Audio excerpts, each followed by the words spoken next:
तो दोस्तों, जैसा कि आप सभी लोगों को पता है कि एग्जाम डेट बोर्ड एग्जाम की आ चुकी है 18 फरवरी 2026 को। हिंदी का पेपर है कक्षा 10 वालों का। कक्षा 10 वालों का हिंदी का पेपर।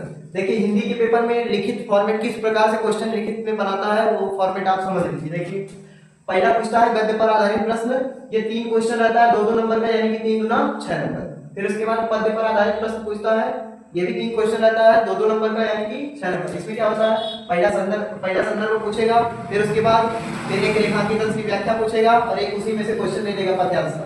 गद्यांश वाले में भी वैसे ही करता है, गद्यांश पद्यांश सब में संदर्भ, रेखांकित अंश की व्याख्या और एक क्वेश्चन। देखिए, संस्कृत गद्यांश पर आधारित प्रश्न फिर बाद में पूछता है। संस्कृत गद्यांश यानी कि वाराणसी चैप्टर हो गया, मान लीजिए वाराणसी से उठा दिया कोई टॉपिक, उसमें पूछ लिया, तो आपको लिखना रहता है पहले संदर्भ, 2 नंबर का संदर्भ और 3 नंबर की हिंदी अनुवाद। फिर संस्कृत पद्यांश से पूछता है, जैसे वाराणसी चैप्टर में है मंगलम मरणम यत्र विभूतिश्च विभूषणम कौपीनम यत्र कौशेयम सा काशी केन नियते।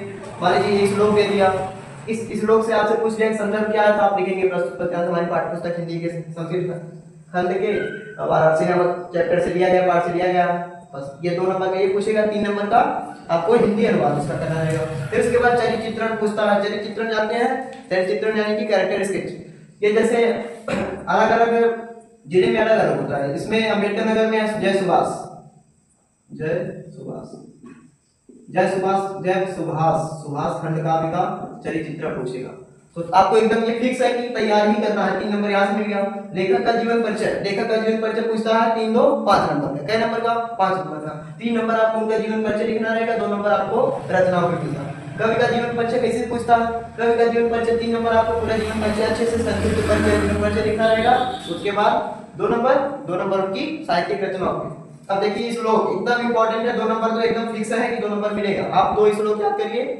जो एक पूछा है यहाँ पे पद्यांश पे, श्लोक जो पूछा है उसको छोड़ के दूसरा वाला लिख दीजिए। सबसे आसान यही है, सर्वे भवन्तु सुखिनः वाला, और एक मंगलम वर्णम यत्र विभूतिश्च विभूषणम, यानी कि वाराणसी चैप्टर का 2 याद कर लीजिए। संस्कृत के 2 प्रश्न फिर पूछता है, कै नंबर का, एक नंबर का बहुत आसान होता है। उसमें से जैसे जो संस्कृत चैप्टर है, जैसे संस्कृत खंड है उसमें पूछता है वाराणसी चैप्टर से कोई क्वेश्चन उठा दिया, या फिर प्रभुत्व ग्रामीणता से उठा दिया। ढेर सारे चैप्टर है तो उससे एक नंबर एकदम क्वेश्चन बैंक से याद कर लीजिए। देखिए, पत्र भी पूछता है क्या नंबर का, 4 नंबर का। ये 4 नंबर एकदम फिक्स है कि हाँ पूछेगा ही पूछेगा। और निबंध भी पूछता है, जैसे विज्ञान पे हो गया, बेरोजगारी हो गया, पर्यावरण हो गया। इस प्रकार से 6 नंबर निबंध पे मिलते हैं। पत्र पे क्या नंबर, 4 नंबर। तो अगर वीडियो अच्छा लगा हो तो लाइक करें और चैनल को सब्सक्राइब करना ना भूलें। धन्यवाद।